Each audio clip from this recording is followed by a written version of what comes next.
आज के इस वन शॉट वीडियो में दोस्तों हर तरह के डेरिवेशन संधारित्र वाले चैप्टर से हर तरह के मोस्ट इंपोर्टेंट टॉपिक, चाहे आपका स्थिति ऊर्जा हो, गोलीय संधारित्र, समांतर प्लेट संधारित्र या संधारित्र का सिद्धांत क्या है, हर एक चीज मैं बताऊंगा दोस्तों। और एक ही बात कहूंगा कि मैं आपको चैलेंज करता हूं कि मैं पढ़ाता हूं और आप दम है तो भूल के दिखा दीजिए।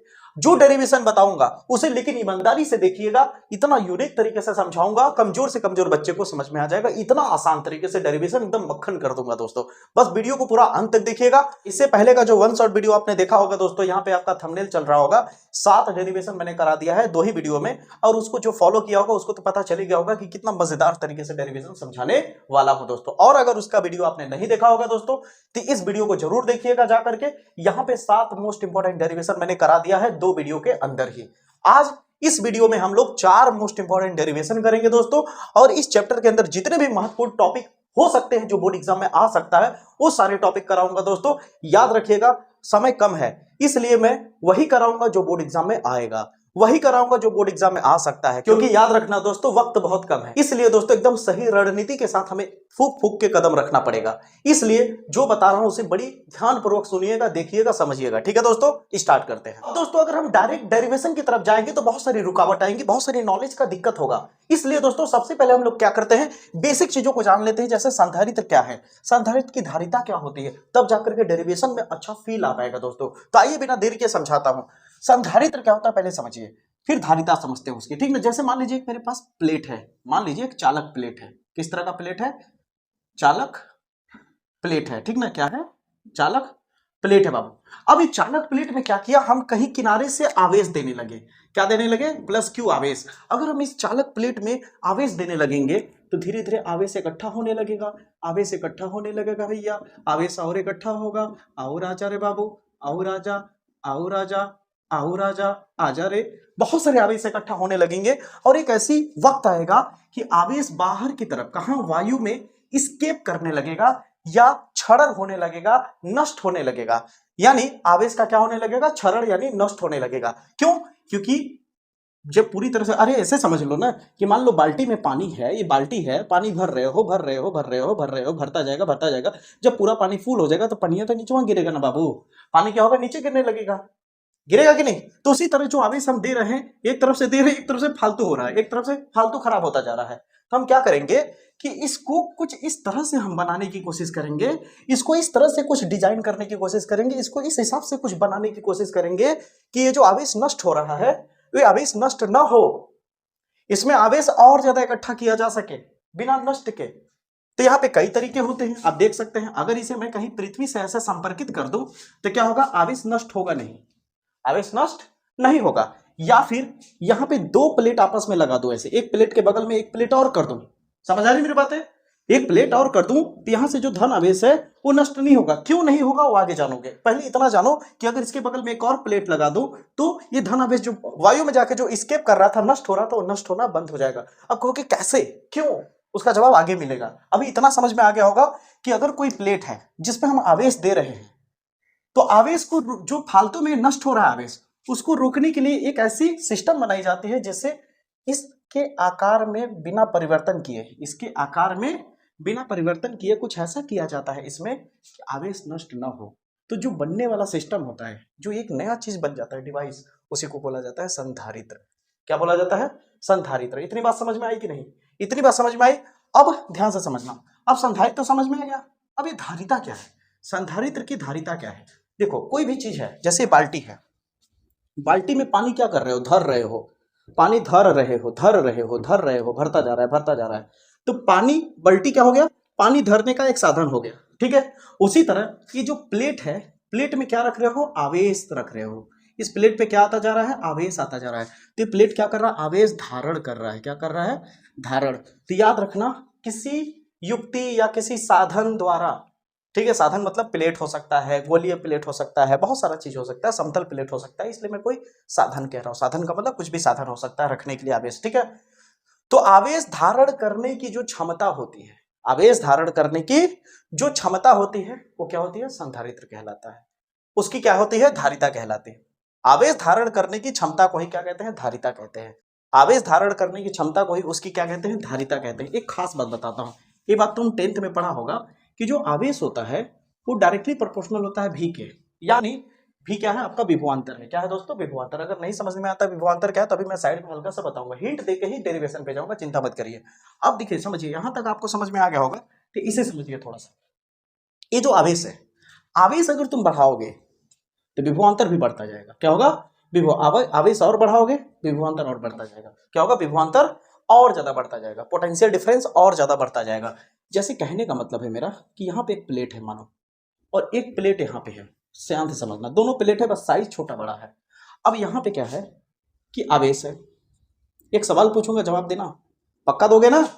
यहाँ भी आवेश है खूब सारा। बाप रे बाप, यहाँ पे कितना ज्यादा आवेश है, हम तो डर गए आवेश देख करके। तो यहाँ पे आवेश मान लेते हैं स्मॉल क्यू है, यहाँ पे आवेश मान लो कैपिटल क्यू है। तुम्हें देख करके क्या लग रहा है, आवेश किस पे ज्यादा है? इस पे आवेश बहुत ज्यादा इकट्ठा करके रखा है या इस पे? बताओ, आवेश इस पे है ज्यादा या इस पे? तो आप कहोगे इस प्लेट पे ज्यादा है। तो जिस प्लेट पे जितना ज्यादा आवेश, उसका विभवांतर भी उतना ज्यादा है। अगर कोई पूछे इस प्लेट की विभवांतर को मैं V1 कहूं, इस प्लेट की विभवांतर को मैं V2 कहूं, तो बताओ यहाँ दोनों में से विभवांतर किसका ज्यादा है? तुम कहोगे V2 वाले का विभवांतर ज्यादा है। V2 ज्यादा होगा किससे? V1 से। कोई पूछे क्यों? कहना आवेश, किसी प्लेट पे जितना ज्यादा आवेश उतना ज्यादा विभवांतर, किसी प्लेट पे जितना कम आवेश उतना ही कम विभवांतर। बात समझ आई क्या? बात समझ में आई क्या? इसका मतलब क्या हुआ? इसका मतलब क्या हुआ कि आवेश बढ़ने पे विभवांतर बढ़ रहा है, यही हुआ ना? आवेश घटने पे विभवांतर भी घट रहा है। अब आप कहोगे यहाँ पे क्यों बता रहे हैं? यहाँ से देखो कुछ खास चीज निकलेगा, बहुत खास चीज निकलने वाला है। ये बात तो आपको पता चल गया है, परिभाषा समझ आया? नहीं लिख दूं? आवेश धारण करने की क्षमता को धारिता कहते हैं, जिसे, अच्छा, जिसे सी से, किससे? कैपिटल सी से प्रदर्शित करते हैं। अब बताइए यहां तक समझ आया? जिसे सी से प्रदर्शित करते हैं। अब ये सी आएगा कहां से? यही तो मैं सिखा रहा था। आवेश जब हम धारण करते हैं, किसी भी चीज पे आवेश दे रहे हैं, तो उसका विभवांतर बढ़ रहा है, यानी ये दोनों एक दूसरे को रिलेट कर रहे हैं। यानी कहने का मतलब मैंने समझा ना अभी, ये प्लेट पे खूब सारे आवेश है, तो इस प्लेट पे कोई विभवांतर भी होगा। यहाँ भी एक प्लेट है बहुत बड़ा सा, यहाँ भी खूब सारे भरे पड़े हुए आवेश, इसका भी कोई विभवांतर होगा, होगा कि नहीं? तो आवेश जितना ज्यादा होगा उसकी विभवांतर उतनी ही ज्यादा। ठीक है, आवेश बढ़ने पे विभवांतर भी बढ़ रहा है। तो यहां से क्या होगा कि जैसे ही इसको हटाओगे, ये जो प्रोपोर्शनैलिटी है, जब ये हटेगा तो पता ही है इक्वल आ जाता है। क्या आ जाता है? इक्वल। और जैसे ही इक्वल आएगा तो एक कांस्टेंट आ जाता है, और वो कांस्टेंट सी है। क्या है बच्चा? सी है। वो कांस्टेंट क्या है? सी है। सुनते जाना मेरी बात, कांस्टेंट जो है वो क्या है? सी है। और इसी सी को बोला जाता है भैया संधारित्र की धारिता। क्या कहा जाता है?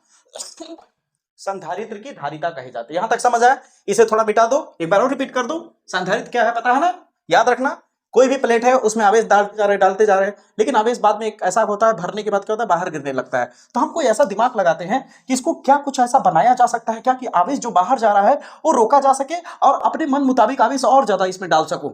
तो अगर ऐसा डिवाइस बन गया तो उसी डिवाइस को कहा जाता है संधारित्र। समझ आए मेरी बातें? समझ आए मेरी बातें? आगे बढ़े। अब इसको यहां पे लिख रहा हूं, क्या मिला मुझे दोस्तों? Q बराबर C इंटू भी मिला। अब C को अकेला कर दो, भी इधर ले आओगे तो क्या हो जाएगा? Q बटा भी हो जाएगा, बराबर C हो जाएगा। इसे सही लिख दूं तो क्या हो जाएगा? C बराबर Q बटा भी। ऐसे भी लिख सकते हो, हाँ या ना? तो C का वैल्यू मिल गया, यानी एक संधारित्र का तुम्हें, यानी धारिता का सूत्र मिल गया। धारिता का सूत्र पता चल गया कि C बराबर क्या होता है? Q बटा भी होता है। Q बटा भी होता है। अब देखो कुछ खास बात बताता हूं, ध्यान से समझना, ध्यान से समझियो बात को। अगर कोई प्लेट है, ध्यान से समझना, बहुत खास बात बता रहा हूं, बहुत सारे टिक आउट क्वेश्चन यहां से बनेंगे, ध्यान से समझना। अगर कोई प्लेट है, ठीक है, ये कोई प्लेट है भाई, जाहिर सी बात समतल प्लेट है, तो इसका कोई क्षेत्रफल भी होगा, ध्यान से समझना। अगर एक प्लेट है, इसका क्षेत्रफल मान लो सपोज दैट 2 मीटर स्क्वायर है, समझना थोड़ा। यहां भी एक प्लेट है, इसका क्षेत्रफल है 10 मीटर स्क्वायर। एक सवाल पूछना चाहूंगा, यहां भी आवेश डाल रहा हूं और यहां भी आवेश डाल रहा हूं, बताओ कौन सबसे ज्यादा आवेश धारण करेगा, ये वाला या ये वाला? बड़कवा वाला प्लेट को समझे? यानी जितना ज्यादा बड़ा प्लेट जितना ज्यादा बड़ा प्लेट, उसका प्लेट का जितना ज्यादा बड़ा क्षेत्रफल, उसकी धारिता भी उतनी ज्यादा। धारिता यानी आवेश धारण करना, धारिता यानी आवेश धारण करना, आवेश धारण करने की क्षमता उतनी ही ज्यादा। जितना बड़ा क्षेत्रफल, आवेश धारण करने की क्षमता उतनी ही ज्यादा। कुछ समझे कि नहीं? इसका मतलब क्या सीखा कि सी जो होता है वो क्या होता है, डायरेक्टली प्रोपोर्शनल होता है ए के। अब आप कहो कि डायरेक्टली प्रोपोर्शनल यानी समानुपाती बोल दो या अनुक्रमानुपाती बोल दो। यहाँ पे क्या होता है, ठीक है, समानुपाती या अनुक्रमानुपाती का मतलब क्या होता है समझना, कि एक के वैल्यू बढ़ने से दूसरा भी बढ़े। जैसे क्षेत्रफल बढ़ाओगे तो धारिता का मान भी बढ़ जाएगा, क्षेत्रफल बढ़ाओगे तो धारिता का मान भी बढ़ जाएगा। समझे कि नहीं मेरी बातें? अब ध्यान से समझो, एक ध्यान से समझना, ध्यान से समझना, बहुत खास खास बात बताऊंगा, ये बात दिमाग में रहेगा, भूलोगे नहीं। अब यहाँ पे दिमाग में तुम्हें चल रहा होगा कि सी का मान जो धारिता है वो किस पे निर्भर करता है, किस पे नहीं करता है। तो उससे पहले मैं ये खास बात बता देना चाहूंगा, नहीं तो कहोगे छूट गया सर जी, आप बताते बताते छोड़ देते हैं बहुत सारे टॉपिक। नहीं छोड़ूंगा, कतई छोड़ नहीं सकता, एक एक पॉइंट बताऊंगा। यहाँ पे अगर आप देखो तो आपसे मात्रक भी पूछा जाता है। तो सी का मात्रक क्या हो सकता है? ऊपर में क्या है, कूलाम, नीचे में क्या है, वोल्ट। तो कूलाम पर भाई भी है ना, भी क्या है, विभवांतर। नहीं समझे?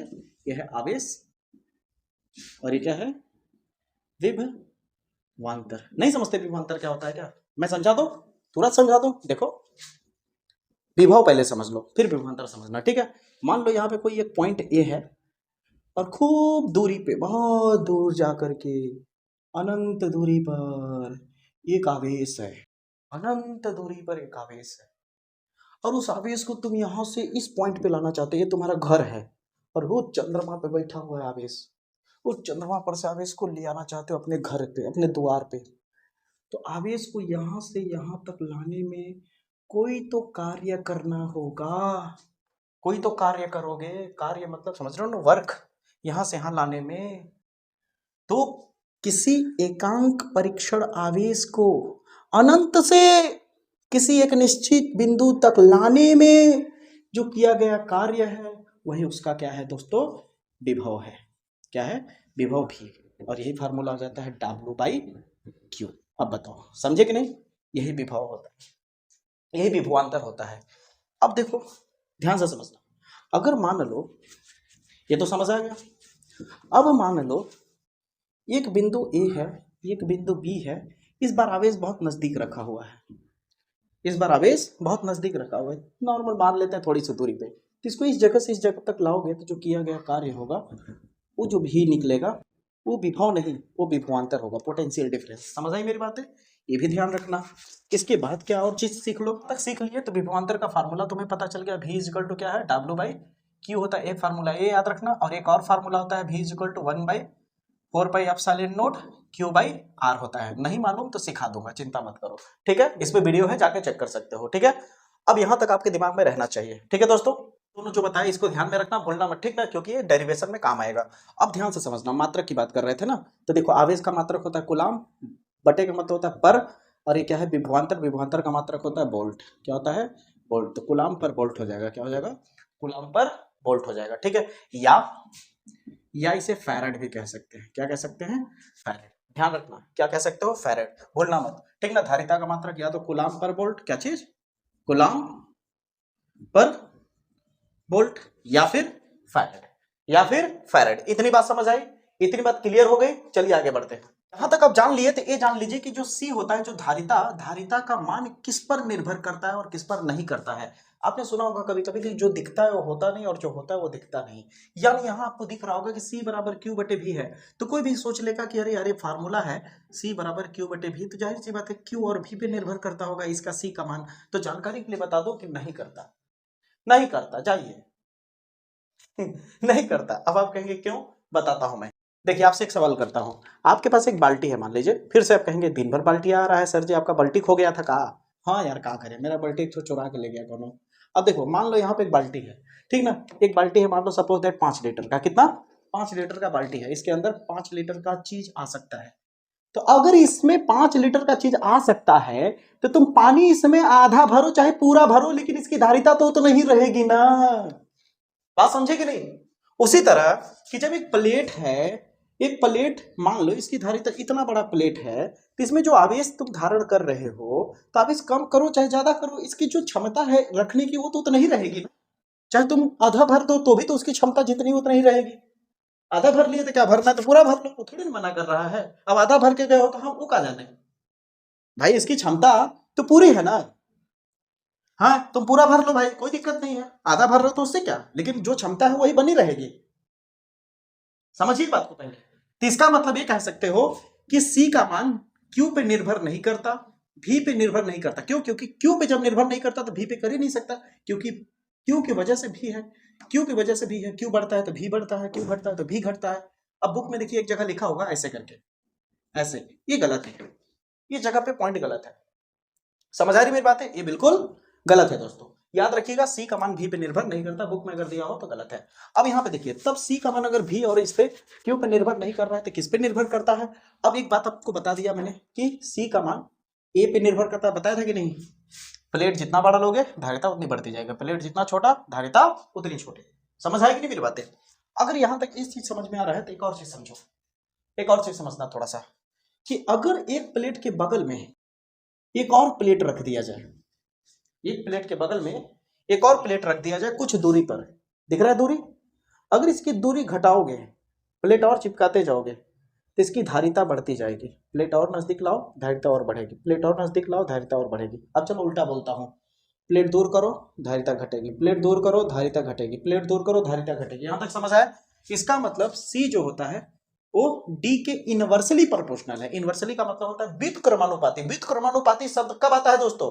जब एक के बढ़ने से दूसरा घटता है, एक बढ़े तो दूसरा घटे, या एक बढ़े तो ए वाला घटे। समझ आई मेरी बात है? ये बातें आपके दिमाग में एकदम छप गई, अब दिमाग से निकलेगा नहीं। अब आप ऐसे करके फील करो, आपको लग रहा होगा हाँ यार मस्त लग रहा है, ऐसा फील हो रहा है कि कुछ सीख रहे हैं। अब आते हैं डेरिवेशन की तरफ। तो आप कह सकते हैं कि पहला डेरिवेशन श्री गणेश हो रहा है, कह रहा है विलगित गोलीय चालक की धारिता का व्यंजक प्राप्त कीजिए। गोलीय चालक की धारिता का व्यंजक, तो एक गोलीय चालक है हमारे पास, इस तरह से गोला है, और इस गोलीय चालक पे खूब सारा, जाहिर सी बात है, आवेश होगा। क्या होगा? खूब सारा इस तरह से आवेश होगा। क्या होगा बाबू? आवेश होगा। ठीक है, क्या होगा? आवेश। अगर खूब सारा आवेश है तो इसका कोई ना कोई विभवांतर भी होगा, कोई ना कोई विभवांतर भी होगा। और यहां से केंद्र से मान लीजिए यहां तक की जो त्रिज्या है वो क्या है? आर है। क्या है? आर त्रिज्या है। तो ये चालक पे खूब सारा आवेश है, ठीक ना? आवेश को क्या कह देते हैं? क्यू है, और ये विभवांतर जो है क्यू की वजह से जो विभवांतर आया है वो भी है। ठीक है, यहां तक समझ आया? तो इसकी धारिता क्या है? धारिता का सूत्र क्या होता है? C इक्वल टू, आपको पता ही है, C इक्वल टू होता है दोस्तों, वहां पे देख सकते हैं Q बाई V होता है। क्या होता है? V होता है। अब आपसे एक सवाल करना चाहूंगा, V का फार्मूला क्या है? आर दूरी पर विभवांतर, आर दूरी पर विभवांतर का सूत्र क्या होगा? यही होगा ना, होगा कि नहीं? V बराबर क्या होगा? 1/4 pi epsilon nought Q by R. Capital R क्यों लिखा? क्योंकि आर दूरी यहाँ पे कैपिटल आर है। ठीक है दोस्तों, यहाँ पे ध्यान से समझिएगा। अब जब यहाँ तक V का वैल्यू जब आपको पता चली जाता है तो यहाँ पे V का वैल्यू रख दीजिए, ठीक ना? तो C बराबर कितना हो जाएगा? Q बटा, अब इस V की जगह पे आप क्या रख देंगे दोस्तों? ध्यान से समझिएगा, जैसे बता रहा हूँ समझिएगा। क्या हो जाएगा? 1/4 पाई एप्सिलॉन नॉट Q बटा कैपिटल आर। यहाँ तक क्लियर है? अब देखिए, आपको ये बात शायद पता होगा कि देखिए बड़ा वाला जो बटे है उसके ऊपर क्या है? Q, और इस बड़े वाले बटे के नीचे भी बटे हैं, है कि नहीं? तो ये जो पूरा नीचे वाले वैल्यू है ये कहाँ शिफ्ट हो जाएगा? ऊपर शिफ्ट हो जाएगा। तो C बराबर क्या हो जाएगा? Q into 4 pi epsilon not into capital R बटा ये वाला Q नीचे रह जाएगा, Q से Q कट जाएगा तो C बराबर हो जाएगा 4 पाई epsilon not into capital R. ये फार्मूला प्रूफ हो गया। कठिन है क्या? है ना बच्चों? जैसा इजी लगा कि नहीं? मजा आया कि नहीं? बस सिंपल सी चीज है, आपका धारिता का फार्मूला लिखना है। V बराबर ये होता है, ठीक ना? इसको यहाँ पे पुटअप कर देना, पुटअप करने के बाद थोड़ा सा पलट देना, पलटने के बाद Q से Q कट जाएगा, ये जो आया ये आ गया गोलीय चालक की धारिता का व्यंजक। बताइए समझ आया? अब यहां तक समझ आ गया होगा दोस्तों। तो आइए अगले डेरिवेशन की तरफ। अगला डेरिवेशन बहुत ही पॉपुलर, बहुत ही वायरल, बहुत ही मोस्ट इंपोर्टेंट डेरिवेशन है दोस्तों, ध्यान से देखिएगा। अब अगर सेकंड डेरिवेशन की बात कर लूं तो ये बहुत ही मोस्ट इंपोर्टेंट डेरिवेशन है दोस्तों, बोर्ड एग्जाम में आ सकता है, कई बार ये पूछा जा चुका है डेरिवेशन। क्या रहा? समांतर प्लेट संधारित्र की धारिता के लिए व्यंजक प्राप्त कीजिए, यानी यही हमें फार्मूला प्राप्त करना होगा दोस्तों। अगर आप इसे बेहतर सीखना चाहते हैं और बेहतर तरीके से, आपको दो ऐसे फार्मूले यूज होंगे जो आपको यहां पे नहीं मिलेगा दोस्तों। इसके पीछे वाला वीडियो जो मैंने गॉस थ्योरम वाला बताया था, अगर आपने उसका सेकंड चैप्टर का देखा होगा डेरिवेशन, तो वहां पे आपको एक चीज बताया था मैंने, याद होगा, पृष्ठीय आवेश घनत्व के बारे में बताया था। याद है दोस्तों? रेखीय आवेश घनत्व क्या होता है, पृष्ठीय आवेश घनत्व क्या होता है, पता होगा आपको? मैंने बताया था कि अगर इस पे जितना भी आवेश है और इस प्लेट का जितना क्षेत्रफल है, इस आवेश और इस क्षेत्रफल का अगर रेशियो निकाल दिया जाए, बटे कर दिया जाए, तो जो आएगा उसे ही पृष्ठीय आवेश घनत्व कहते हैं, जिसे सिग्मा कहते हैं। ये बात आपको पता होना चाहिए, दिमाग में रखिएगा दोस्तों, ठीक ना। प्लेट का पृष्ठीय आवेश घनत्व क्या होता है?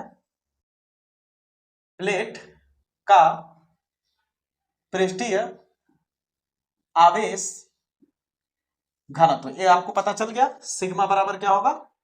Q बटा A। काम पड़ेगा दोस्तों, ध्यान से समझते जाइएगा। अब मैं जैसे जैसे समझाऊंगा एकदम फील करिएगा, मजा आएगा दोस्तों। अब आगे जो बता रहा हूं ध्यान से समझिए। जब हम यहाँ पे आवेश इस प्लेट पर डालेंगे, इस तरह से खूब सारे आवेश इकट्ठा होगा, भरता जाएगा भरता जाएगा भरता जाएगा भरता जाएगा भरता जाएगा भरता जाएगा भरता जाएगा, और एक ऐसी स्थिति आएगी कि आवेश बाहर स्केप करने की कोशिश करेगा। लेकिन हमने क्या कर लिया? एक संधारित्र बना लिया है। और शुरू में ही सिखाया था कि संधारित्र क्या करता है? फालतू आवेश नष्ट नहीं होने देता है, ठीक है। तो होगा क्या कि इसके जस्ट बगल में हमने एक और चालक प्लेट रख दिया, तो इस धन आवेश से प्रेरित होकर के जितना इस पे धन आवेश होगा उतना ही इस पे माइनस आने लगेगा। क्या आने लगेगा? माइनस। जब तक इस पे माइनस आता रहेगा तब तक आवेश यहां से और जाता रहेगा, जब तक आता रहेगा। एक ऐसी स्थिति आएगी कि ये भी खेल खत्म हो जाएगा। जब ये भी खेल खत्म हो जाएगा तो अब इससे ज्यादा आवेश नहीं दे सकते। तो अब ने सोचा मैंने कि इसको और ज्यादा आवेश देने के लिए क्या कर सकते हैं, इस वाले को मैं पृथ्वी से संपर्कित कर दूं। किससे? पृथ्वी से। अब पृथ्वी जानते हो माइनस चार्ज का भंडार होता है, तो कोई दिक्कत की बात है नहीं, जितना आवेश दे न कितना देगा। समझ आ रही मेरी बातें? तो होता क्या है कि इस प्रोसेस के दौरान याद रखिएगा, दूरी कितनी है? स्मॉल डी है। यहाँ पे क्या होती है? एक वैद्युत क्षेत्र बनती है। आपको पता है प्लस से माइनस की तरफ जाते हुए नजर आती है हमेशा। ये सब बेसिक चीजों में बता चुका हूं मैं कि वैद्युत क्षेत्र हमेशा प्लस से निकलती हुई नजर आएगी और माइनस की तरफ घुसती हुई नजर आएगी। ये क्या है? वैद्युत क्षेत्र। ठीक है दोस्तों, अब ध्यान से समझिएगा, यहाँ पे बहुत खास खास बता रहा हूँ चीजें। एक और बात ध्यान से समझिएगा। अब जैसे यहाँ पे वैद्युत क्षेत्र आया, तो इन दोनों प्लेटों के बीच में जो वैद्युत क्षेत्र है, आप याद रखिए, प्लेट वाला मैंने इसके पीछे वीडियो में क्या ये डेरिवेशन कराया था कि नहीं? जब किसी प्लेट के ऊपर खूब सारे आवेश आ जाए तो उस पर वैद्युत क्षेत्र का फार्मूला क्या मैंने प्रूफ कराया था? भूल गए या याद है? याद है? पता ही होगा, याद होगा आपको। यही कराया था प्रूफ। और अगर किसी प्लेट के बहुत नजदीक निकाला जाए वैद्युत क्षेत्र की तीव्रता, तो क्या आएगा? इसका परिणाम 2 हट जाता है। समझ आई मेरी बातें? तो यहाँ पे जो ई है, वैद्युत दो प्लेटों के बीच में जो वैद्युत क्षेत्र है, दो प्लेटों के बीच में जो वैद्युत क्षेत्र है, यानी प्लेटों के बीच वैद्युत क्षेत्र का जो परिमाण होगा, परिमाण का मतलब टोटल रिजल्ट, तो ई बराबर होगा सिग्मा बाई एप्सिलॉन नॉट होगा। क्या होगा दोस्तों? Sigma by epsilon not. कैसे ये आया मेरे पे ये मत सोचिएगा दोस्तों कि रटा रहा हूं, प्लीज आप जाकर के देखेंगे तो आपको फील होगा दोस्तों कि मैंने कैसे लाया है सारी चीजें उस वीडियो में। ठीक है दोस्तों, क्योंकि मेरा कभी इरादा नहीं होता है कि किसी भी टॉपिक को मैं रटाऊं। ऐसा हो ही नहीं सकता कि मैं कोई चीज बिना सिखाए आपको कह दूं कि हाँ यहाँ ऐसा आया होगा कर लो, ऐसा कुछ नहीं। ठीक है दोस्तों, यहां तक आपका जब हो जाए तो आखिरी चीज आपको बता रहा हूं, ध्यान से समझिएगा, बड़ी मजेदार चीज है कि यहाँ पे जब आवेश आप ऐसे भेज रहे होगे तो विभवांतर भी जनरेट हो गया होगा, हाँ या ना? और यहाँ का जो विभवांतर होता है, विभवांतर का कई सारा फार्मूला बताया। एक और फार्मूला जान लो, विभवांतर जो होता है इसके बीच की दूरी और इस पर जो वैद्युत क्षेत्र है उसके गुणनफल के बराबर होता है। समझ आई मेरी बातें? तो यहाँ पे जो विभवांतर आएगा भी वो किसके बराबर होगा?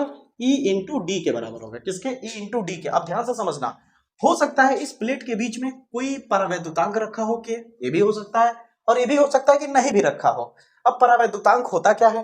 परावैद्युतांक होता है दोस्तों, आपका याद रखिएगा, परावैद्युतांक होता है आपका कुचालक पदार्थ। क्या होता है? कुचालक, यानी वो इलेक्ट्रिसिटी कंडक्ट नहीं करता। अगर यहाँ परावैद्युतांक पदार्थ अगर रख दिया जाए तो क्या होगा कि यहां से धारा को उधर अपने में से प्रवाहित नहीं होने देगा, लेकिन फिर भी यहां और यहां देखने को मिलेगा धारा। समझ आई मेरी बातें? फिलहाल के लिए बस आप इतना जान लीजिए कि परावैद्युतांक क्या होता है? कुचालक पदार्थ होता है। जैसे उदाहरण के तौर पे कागज हो सकता है, प्लास्टिक हो सकता है, ऐसी चीजें। अगर ये क्या कहते हैं, इसमें से धारा प्रवाहित नहीं हो सकती है। समझ आ रही मेरी बातें? फिर भी इलेक्ट्रिसिटी जनरेट इस तरफ से उस तरफ देखने को मिलती है दोस्तों। अगर आप मेरी बात नहीं समझ पा रहे हैं तो भंजक विभवांतर जब बताऊंगा तो उस समय आपको समझ आएगा। भंजक विभवांतर आपसे पूछा भी जाता है। अरे भंजक विभवांतर बड़ा इजी है यार। जब ये परावैद्युतांक जो होता है ना सुचालक बनने ही वाला होता है, सुचालक बनने ही वाला होता है, उसी दौरान का केस है यहाँ पे। तो मैं बताऊंगा ऐसा क्या होता है। बढ़ने से पहले एक और चीज बता देता हूं, इन दोनों प्लेटों के बीच में हो सकता है परावैद्युतांक भी आ सकता है। परावैद्युतांक जो होता है दोस्तों, परावैद्युतांक जिसे डाइइलेक्ट्रिक्स कहते हैं, ये कुचालक होता है। समझ आ रही मेरी बातें? इंडक्स कुचालक होता है, विद्युत का कुचालक, यानी इसमें इलेक्ट्रिसिटी कंडक्ट नहीं हो सकती, यानी विद्युत धारा प्रवाहित इसमें से नहीं हो सकता। अरे उदाहरण नहीं जानते क्या यार? कागज, प्लास्टिक, ये सारी चीजें क्या है, परावैद्युतांक है। अब इसका मतलब क्या है, इसका काम क्या है, वो आगे जानेंगे। जब भंजक विभवांतर समझाऊंगा तो वहां पे और डिटेल में इसको समझा दूंगा, ठीक है। अभी फिलहाल के लिए समझो, अगर यहाँ परावैद्युतांक नहीं है तब तो नॉर्मल रखोगे, और अगर परावैद्युतांक लिए हो तो यहाँ पे इंटू में लगा देना के। यहाँ तक समझ आए? जब यहाँ तक हो जाए तो खेल खत्म है, डेरिवेशन कंप्लीट हो गया। बस ये एक दो तीन, एक दो तीन, ये 3 पॉइंट अगर तैयार है तो डेरिवेशन कंप्लीट। अब कहोगे अरे सर क्या बात कर रहे हैं, अरे देख लो मेरे भाई, अब तुम ई को हटा के इस वैल्यू को रख दो, ई को हटा के इस वैल्यू को रख दो, क्या हो जाएगा, सिग्मा बाई के एप्सिलॉन नॉट इनटू डी। यही है, जैसे कह रहा हूं समझते जाना। यहां तक क्लियर हुआ? पक्का क्लियर हुआ? अब उसके बाद क्या सोचो, देखो जो कह रहा हूं उसे समझना। अब यहां पे समझो, v बराबर क्या है, सिग्मा। अब सिग्मा को हटा के सिग्मा का वैल्यू रख दो। सिग्मा का वैल्यू कितना है, q बटे a। क्या है, q बटे a। तो ऊपर में q है, बटे के नीचे a है, तो ऊपर में q और बटे के नीचे a, q बटे a इंटू डी। यहां तक क्लियर है दोस्तों? डायरेक्ट मैंने कर दिया, ठीक है। q ऊपर रख दिया और a को नीचे कर दिया, पलटोगे तो भी वही आएगा, इसलिए मैं डायरेक्ट रख दिया, q को ऊपर ही रहने दिया और a को नीचे कर दिया, ठीक है दोस्तों। यहां तक समझ आ गया होगा। अब यहां तक जब आपको समझ आ गया होगा तो अब बताइए, v का फार्मूला आपको पता ही है। अब आप कहेंगे v का फार्मूला, अरे यार c बराबर क्या होता है, q बाई v होता है। तो v अकेला कर दो ना, v अकेला कर दो ना, v अकेला कर दो, v इधर आ जाएगा तो q बटा c हो जाएगा, हाँ या ना। तो v को हटा क्या रख सकते हो, q बटा c रख सकते हो, और उधर क्या हो जाएगा, q बटा के epsilon not into a into d। यहां तक क्लियर है? अब देखो ध्यान से समझना, q से q मर जाएगा, यहाँ कुछ नहीं बचा तो 1, तो क्या बचा 1 बाई सी बराबर, ऊपर में क्या बचा d, नीचे में क्या बचा के एप्सिलॉन नॉट इनटू a। अब पलटी मार दो तो c बटे 1 नीचे आ जाएगा, पलटी मारोगे तो a पलटा तो a भी पलट जाएगा, नीचे 1 लिखने की जरूरत नहीं है, ये प्रूफ हो गया। दैट्स ऑल, क्लियर, खत्म, खल्लास। तो समझ आया दोस्तों किस तरह से डेरिवेशन को करते हैं? मजा आ गया होगा। आइए अब हम लोग क्या करेंगे कि डेरिवेशन इसी थीम पे चलेगा, लेकिन ये वाला जो अब बता रहा हूं ये भी बहुत पॉपुलर डेरिवेशन है। यहां पे क्या करते हैं, हम एक परावैद्युतांक लेते हैं और उसकी दूरी स्मॉल टी मान लेते हैं। कुछ याद आया ऐसा वाला? ठीक ना। अब ये वाला डेरिवेशन देखिए, बड़ा पॉपुलर डेरिवेशन है दोस्तों। आगे बढ़ते हैं। तो आंशिक परावैद्युतांक वाले समांतर प्लेट संधारित्र की धारिता का जो व्यंजक प्राप्त किया जाता है, इस डेरिवेशन को एकदम अच्छे से देखना दोस्तों।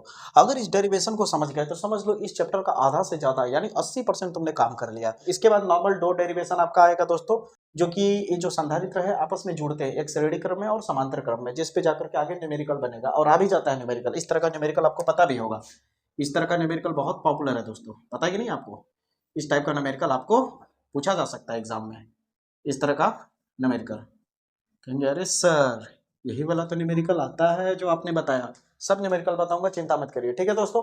बस जैसे बता रहा हूँ समझते जाइए। यहाँ पे इस वाले अगर आप डेरिवेशन को आप ध्यान से देखें तो है वही, ज्यादा कुछ ताम झाम नहीं है इसमें, बस थोड़ा सा समझना, बस इधर उधर ध्यान मत भटकाना, जैसे बता रहा हूँ समझते जाना। ये बात तो तुम्हें पहले से पता चल चुका है कि प्लेट का जो घनत्व होता है सिग्मा बराबर क्या होता है, क्यू बटा ए होता है। चलो ये जानकारी है। अब मैं जो बता रहा हूँ ध्यान से समझना। जब आवेश मैंने यहाँ पे दिया तो इस तरह से यहाँ पे एक वैद्युत क्षेत्र तैयार हो गया होगा। तो यहाँ पे जब परावैद्युतांक मैंने रखा है, यहाँ पे जो आपको परावैद्युतांक दिख रहा है, आंशिक परावैद्युतांक, जिसकी दूरी कितनी है, स्मॉल टी, यहाँ से यहाँ तक है इसकी चौड़ाई परावैद्युतांक की, और प्लेट के बीच की जो दूरी है वो डी है, ध्यान से समझना। तो यहाँ पे जो गैप है इस परावैद्युतांक को अगर ध्यान से देखो तो इसके इधर जो गैप है इतना, इधर जो वैद्युत क्षेत्र की तीव्रता है वही सेम वैद्युत क्षेत्र की तीव्रता यहाँ पे जो गैप है उसका होगा। यानी अगर इसकी वैद्युत क्षेत्र की तीव्रता को मैं E1 कहूंगा तो यहाँ का वैद्युत क्षेत्र भी क्या होगा, E1 होगा। समझेंगे मेरी बातें? और अगर यहाँ पे वैद्युत क्षेत्र की बात करूं, यहाँ पे इस जगह पे जितना ये जगह घेर के रखा हुआ है कौन, परावैद्युतांक, तो यहाँ पे वैद्युत क्षेत्र की तीव्रता एक जैसी नहीं होगी इसके जैसी, यहाँ पे वैद्युत क्षेत्र अलग होगा। तो यहाँ के वैद्युत क्षेत्र को मैं नाम दे देता हूँ E2। ध्यान से समझना। यहाँ तक अगर आपको समझ आ गया तो E1 के हिसाब से, अब E का फार्मूला तो आपको पता है, E इक्वल टू क्या होता है, सिग्मा बाई एप्सिलॉन नॉट। लेकिन अब आपको सोचना होगा कि मैं किस हिसाब से लिख रहा हूं। अगर मैं जब E1 की बात करूंगा तब तो नॉर्मल होगा, सिग्मा बटा एप्सिलॉन नॉट, बात समझना थोड़ा सा। लेकिन जब मैं E2 की बात करूंगा, E2 की, तो आएगा सिग्मा बटे एप्सिलॉन नॉट आएगा। लेकिन E2 कौन है, परावैद्युतांक वाला, इसलिए यहाँ पे क्या लग जाएगा, मल्टीपल में परावैद्युतांक। देखो अगर ध्यान से तो उसी तरह चल रहा है जैसे इससे पीछे किया था, बस थोड़ा सा समझने की कोशिश करना। यहां तक जब आपका हो जाएगा तो वही करना जो इससे पहले किए थे। एक लाइन हो चुका, दूसरा लाइन हो चुका, तीसरा लाइन आपको पता है विभवांतर यूज करता हूं। V बराबर क्या होता है, E इंटू डी होता है कि नहीं।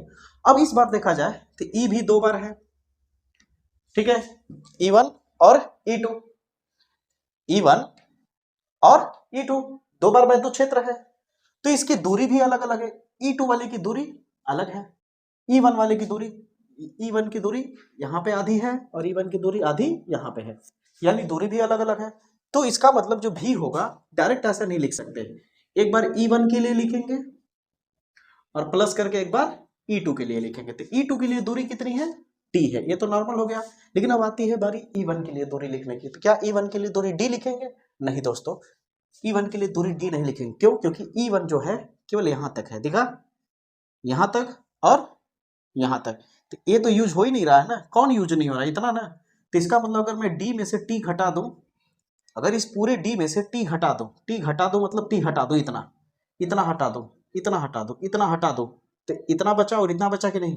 तो इसका मतलब दूरी हमारा E1 के लिए क्या होगा, D माइनस T होगा। अब बताइए यहां तक समझ आया? अगर यहां तक समझ आया तो सवाल, अब वो बोलूंगा तो फिर से आपको लगेगा सर मजाक कर रहे हैं, अरे डेरिवेशन अब खत्म हो गया, अब नॉर्मल कैलकुलेशन बचा। हाँ देखिए, V बराबर E, अब फटाफट एकदम कर देते हैं। E1 की जगह आ जाएगा सिग्मा बटा epsilon not D minus T, plus इसके जगह आ जाएगा sigma by K into epsilon not into T। ठीक है, अब यहां से जो दोनों में से कॉमन लेते बने, कॉमन ले लीजिए, सिग्मा बटे एप्सिलॉन नॉट, सिग्मा बटे एप्सिलॉन नॉट कॉमन हो जाएगा, बिल्कुल होगा।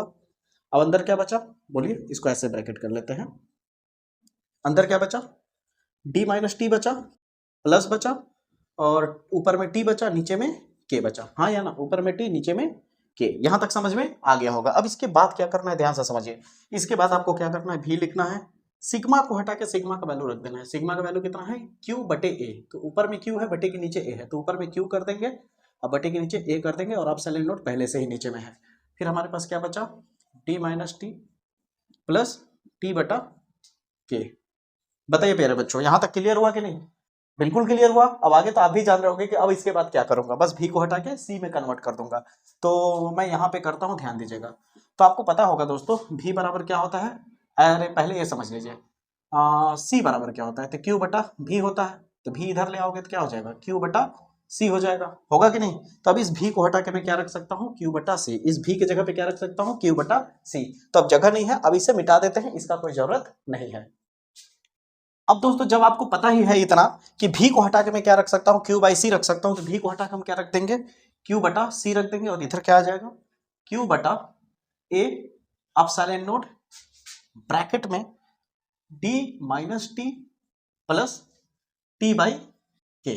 यहां तक हो गया। अब जैसे बता रहा हूं समझते जाना।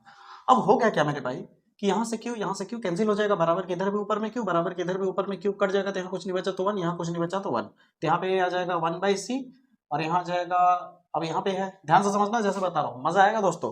अभी पूरा इंटू में है तो यही ना ऊपर जाएगा, यही ना ऊपर जाएगा, तो क्या हो जाएगा, D minus T plus T बटा K, और डिवाइड के नीचे कौन है, A इंटू एप्सिलॉन नॉट। पलटी मार दो, जैसे ही तुम पलटी मारोगे तो ए पलटेगा तो नीचे आ जाएगा 1, बराबर में पलटेगा तो क्या हो जाएगा, ए इंटू एप्सिलॉन नॉट ऊपर चला जाएगा, और नीचे क्या आ जाएगा, D minus T plus T बटा के। हाँ या ना में जवाब चाहिए, आएगा। अब नीचे का 1 लिखने की जरूरत नहीं है, यही प्रूफ करना था, हो गया खत्म। क्लियर हुआ, मजा आया? तो देख सकते हैं आप लोग, कम से कम हमने 3 डेरिवेशन एकदम यूनिक तरीके से करा दिया आपको दोस्तों। अब बढ़ते हैं चौथे डेरिवेशन की तरफ। अब ध्यान से देखना दोस्तों, बहुत ही बेहतरीन टॉपिक है ये, अगर इसे अच्छे से नहीं समझोगे तो न्यूमेरिकल नहीं कर पाओगे, न्यूमेरिकल यहीं से उठता है एग्जाम में।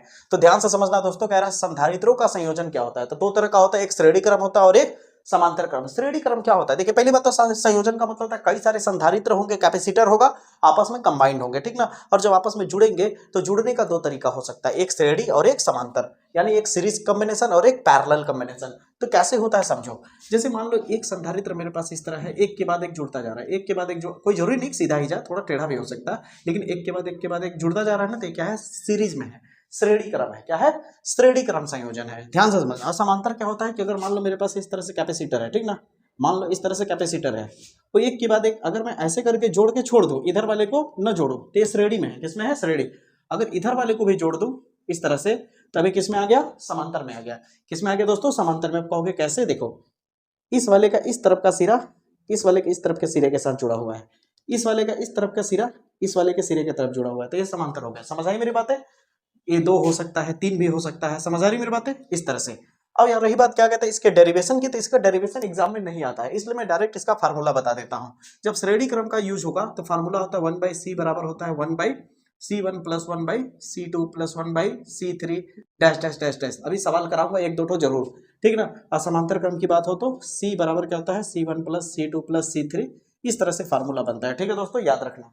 अब मैं आपको एक न्यूमेरिकल समझाता हूं, ध्यान से समझना दोस्तों। यहाँ पे आप 2 न्यूमेरिकल देख सकते हो, इसका प्रॉपर अलग से न्यूमेरिकल का वीडियो लाऊंगा दोस्तों, चिंता मत करिए, जितने भी वायरल न्यूमेरिकल हो सकते हैं, ठीक ना। समय कम है, मैं लेट से आया हूं, लेकिन याद रखिए दोस्तों, जितना हो सक रहा है, जितना आपका मैं मदद कर सक रहा हूं, पूरी कोशिश कर रहा हूं, वो शायद आपको भी दिख रहा होगा, क्योंकि एक दिन में 2-2 3-3 4-4 वीडियो अपलोड कर रहा हूं मैं, कभी भोर में, कभी दोपहर में, कभी सुबह में, कभी शाम में, कभी 8 बजे 9 बजे, जब मौका मिल जा रहा है। यानी कह लीजिए अपने आप को एकदम तोड़ दे रहा हूं, ताकि आपका तैयारी हो सके।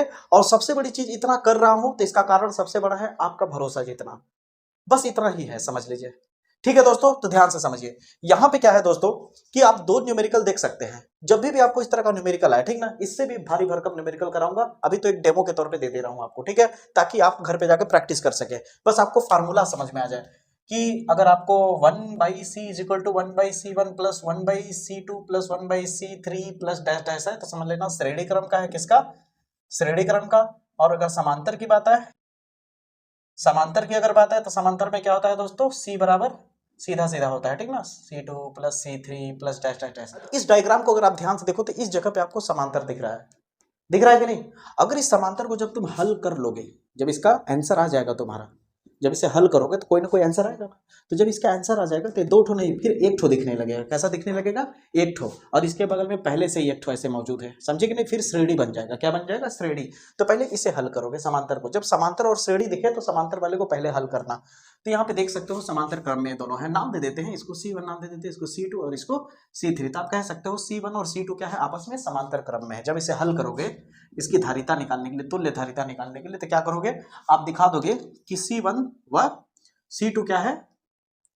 समांतर क्रम में स्थित है। तो यहां पे क्या हो जाएगा? c बराबर क्या हो जाएगा?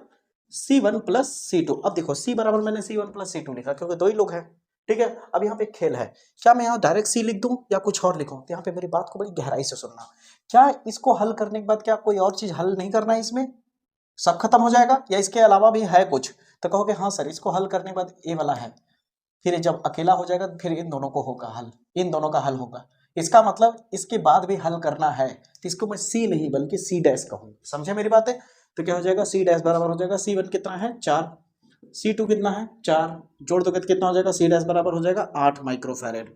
अब बताओ, ये जब ये जुड़ गया होगा, जब आपस में जुड़ गया तो जुड़ने के बाद क्या हो गया होगा? एक अकेला हो गया होगा, और इस अकेले का नाम क्या तुमने दिया है? C dash. क्या दिया है? C dash. और इस वाले का नाम क्या है? c3 है। अब बताओ ये दोनों किस में दिख रहे हैं? श्रेणी क्रम में दिख रहे हैं। अगर ये श्रेणी क्रम में दिख रहे हैं, 2 लोग हैं ना, तो श्रेणी क्रम का फार्मूला क्या होता है? बटे में। क्या इसके बाद हल करना है? और तो कहोगे नहीं सर ये आखिरी है, तो लिखोगे 1/c बराबर 1/c डैश प्लस 1/c3। बताओ समझ आया कि नहीं यहाँ तक? अब वैल्यू पुट अप कर दो। 1/c डैश का वैल्यू कितना है? शायद ना दिखे यहाँ पे कर देता हूँ। तो दोस्तों आपका आ जाएगा 1/c बराबर हो जाएगा 1/c डैश। सी डैश का वैल्यू कितना है आपके पास? सी डैश का वैल्यू कहाँ गया? C dash 8 plus 1/c3। c3 का वैल्यू कितना है? 10। अब इसे हल कर लेंगे, भिन्न का जोड़ घटाना तो आता ही होगा। 10 एकम 10, 8 एकम 8, 10 8 80, 1/c 10 और 8 18 हो जाएगा। कितना हो जाएगा जोड़ने पे? 18। पलटोगे तो कितना हो जाएगा? 80/18 माइक्रोफैरेड। काट करके अपना देख लेना क्या आंसर आएगा। बताओ समझ आया कि नहीं? मजा आया? इस तरह से इसको किया जाता है हैंडल। अब यहाँ पे देख रहे होगे ये भी श्रेणी, ये दोनों समांतर। अगर इन दोनों को पहले तुम हल कर लोगे तो कैसा दिखेगा? ये तो पहले ही से श्रेणी है, ये भी पहले ही से श्रेणी है। ये दोनों जब हल हो जाएगा तो एक अकेला दिखने लगेगा। कैसा दिखने लगेगा? अकेला दिखने लगेगा। अब ये तीनों श्रेणी हो जाएंगे अंत में। समझे कि नहीं मेरी बातें? तो पहले इसे हल करना, फिर इन तीनों को श्रेणी बना के करना। ये होमवर्क के तौर पे है। मैं देखना चाहता हूँ कमेंट बॉक्स में सबसे पहले जवाब किसका आता है। ठीक है, कॉपी पेन लेकर के बैठो और करना शुरू कर दो। अब बताओ ये वीडियो समझ आया कि नहीं? तो जितना हो सकता है मैंने इस टॉपिक को कवर किया दोस्तों।